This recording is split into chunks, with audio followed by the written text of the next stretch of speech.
जुए का यह खेल तब समाप्त हुआ जब राजा नल अपना सब कुछ हार चुके। पुष्कर ने हंसते हुए राजा नल से कहा, नल, अब तुम्हारे पास दमयंती के सिवा कुछ नहीं बचा है। यदि उसे दांव पर लगाना चाहो तो खेल फिर शुरू हो सकता है। पुष्कर के ये कठोर वचन सुनकर नल का हृदय फटने को हो गया, पर वह चुप रहा। अब नल ने अपने अंगों के सारे आभूषण उतार दिए और केवल एक धोती ही पहने हुए था। नल और दमयंती सिर नीचा किए नगर से निकलकर 3 दिन नगर के बाहर टिके रहे। पुष्कर को जब पता चला कि नल दमयंती सहित नगर से बाहर टिका हुआ है और प्रजा तथा राजपुरुषों में नल के प्रति प्रेम भाव है, तो उसने घोषणा करवा दी कि जो भी नागरिक नल के साथ अच्छा व्यवहार करेगा उसे प्राण दंड दिया जाएगा। पुष्कर की इस घोषणा से भयभीत होकर प्रजा का कोई भी व्यक्ति राजा नल के पास तक नहीं गया। 3 दिन तक नल दमयंती ने केवल पानी पीकर काटे। जो कल तक राजा रानी थे, आज उनके पास 2 रोटियां भी नहीं थी। मारे भूख के उन दोनों का बुरा हाल था। वे वहां से अनिश्चित स्थान की ओर चल पड़े। मार्ग में जो फल फूल मिल जाते उनसे किसी तरह काम चलाते और आगे के लिए चल पड़ते।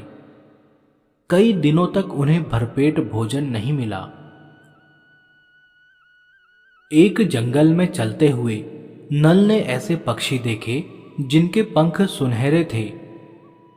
नल ने सोचा कि यदि मैं इन पक्षियों को किसी तरह पकड़ सकूं तो इनका मांस खाकर भूख शांत की जा सकती है और इनके सुनहरे पंखों से कुछ धन भी मिल सकता है।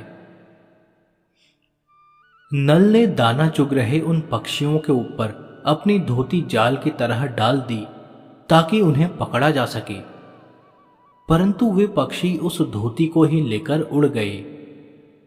उड़ते हुए उन पक्षियों ने देखा कि नल लाज के मारे मुंह नीचा किए एकदम नंगा धरती पर खड़ा है। तब वे उड़ते उड़ते मनुष्य की वाणी में बोले, ए अभागे भ्रष्ट बुद्धि नल, हम पक्षी नहीं, पक्षियों के रूप में जुए के पासे हैं।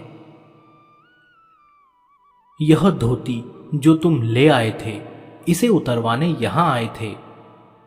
हम जिस पर रुष्ट होते हैं उसे नंगा करके छोड़ते हैं। तुम्हारे पास एक धोती रह जाने से हम प्रसन्न नहीं थे। नग्न राजा ने दमयंती को संबोधित करके कहा, इन जुए के पासों से मेरा राज्य गया और आज मैं ऐसा दीनहीन हो गया हूं कि भोजन तक के लिए तरस रहा हूं। वे मुझे एकदम नंगा करके चले गए हैं। दुख से मेरा हृदय फटा जा रहा है। मैंने तुम्हारे हितकारक वचनों को अनसुना कर दिया। यह उसी का परिणाम है। मैं जैसा भी हूं तुम्हारा पति हूं और तुम्हारे हित की बात बताना चाहता हूं। ये सामने बहुत से मार्ग हैं जो दक्षिण की ओर जाते हैं और यह मार्ग ऋक्षवान पर्वत को लांघकर अवंती देश को जाता है। वह उधर ऊंचा विंध्य पर्वत दिखाई दे रहा है और यह पयोषणी नदी है। यहां पास ही ऋषि मुनियों के बहुत से आश्रम हैं जहां बहुत से फल कंद मूल मिल सकते हैं। यह मार्ग विदर्भ देश की ओर जाता है और वह कौशल देश की ओर। दक्षिण दिशा में इससे आगे का देश दक्षिणापथ कहलाता है। सभी मार्गों को बताते हुए नल का आशय दमयंती से छिपा नहीं रहा।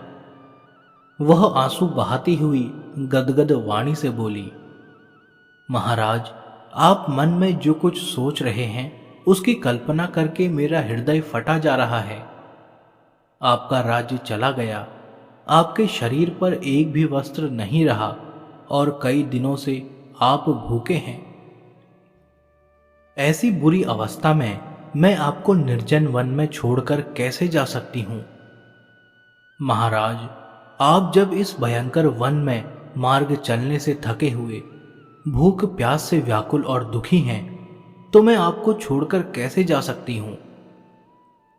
इस विपत्ति के समय मैं आपके ही पास रहना चाहती हूं, ताकि आपकी सेवा कर सकूं और धीरज बधा सकूं। पति के सब दुखों की पत्नी से बढ़कर कोई औषधि नहीं है। आपके पास रहकर यदि मैं आपके दुखों को कुछ भी कम कर सकी, तो मेरे लिए यही महान सुख होगा। नल ने उत्तर दिया, तुम ठीक कह रही हो। दुख में पत्नी से बढ़कर दूसरा कोई मित्र नहीं होता। तुम तो यूं ही घबरा रही हो। मैं तुम्हें अपने से कभी भी अलग करना नहीं चाहता हूं। मैं अपने शरीर को छोड़ सकता हूं, पर तुम्हें नहीं। दमयंती ने कहा, यदि आप मुझे छोड़ना नहीं चाहते, तो मुझे मेरे मायके विदर्भ का मार्ग क्यों बता रहे हैं? इससे मेरा दुख दूना हो रहा है। यदि आप चाहते हैं कि मैं अपने मायके चली जाऊं, तो आप भी चलिए। मेरे पिता और भाई आपका पूरा आदर सत्कार करेंगे और आप वहां सुखपूर्वक रहेंगे। नल ने कहा, यह ठीक है कि विदर्भ में हम अपने ही घर की तरह सुख से रहेंगे, किंतु इन विपत्ति के दिनों में मैं कहीं नहीं जाऊंगा। जब मैं तुम्हारे स्वयंवर के लिए विदर्भ गया था, तो मैं राजा था और आज भिखारी हूं। इस दशा में मैं वहां कदापि नहीं जाऊंगा। वे इसी प्रकार की बात करते हुए चलते रहे और एक पड़ाव पर जा पहुंचे।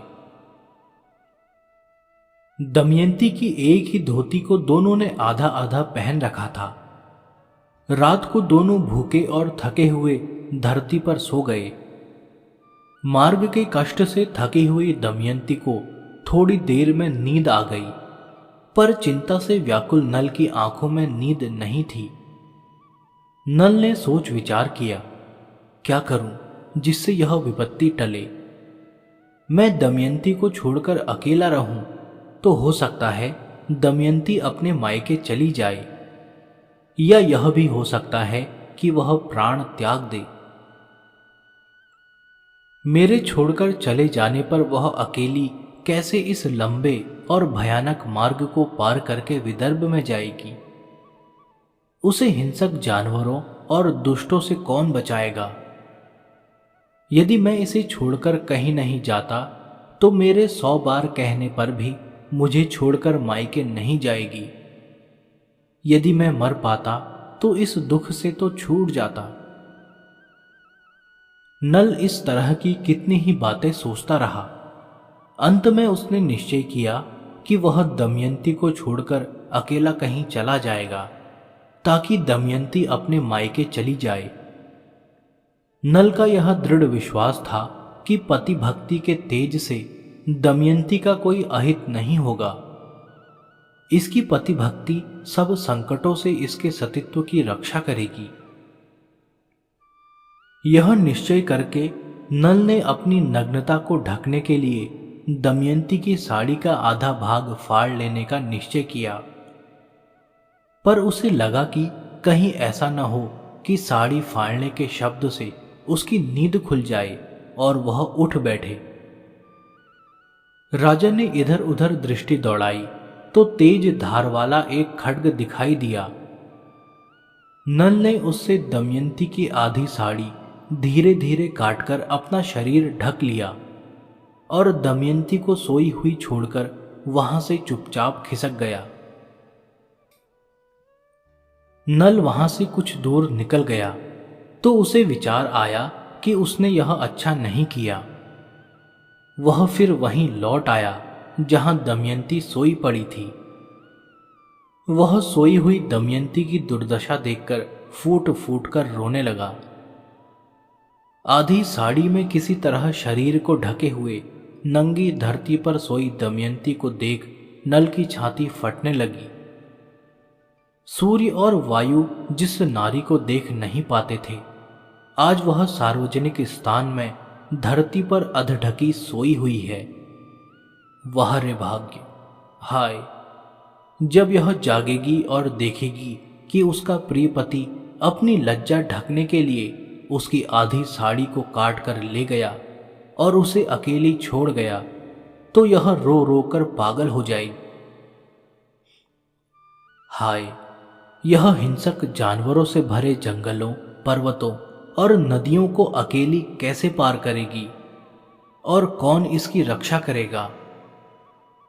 हे सती साध्वी दमयंती, तुम्हारा धर्म ही तुम्हारी रक्षा करेगा। इतना कहकर नल अपनी प्राण प्रिया दमयंती को वहीं छोड़कर फिर वहां से चला गया। कलयुग के कारण राजा की बुद्धि भ्रष्ट हो चुकी थी। वह बार बार जाता और ममता से खिंचा हुआ कुछ दूर जाकर फिर लौट आता और फिर चला जाता। अंत में जी कड़ा करके नल सोई हुई दमयंती को छोड़कर चला ही गया।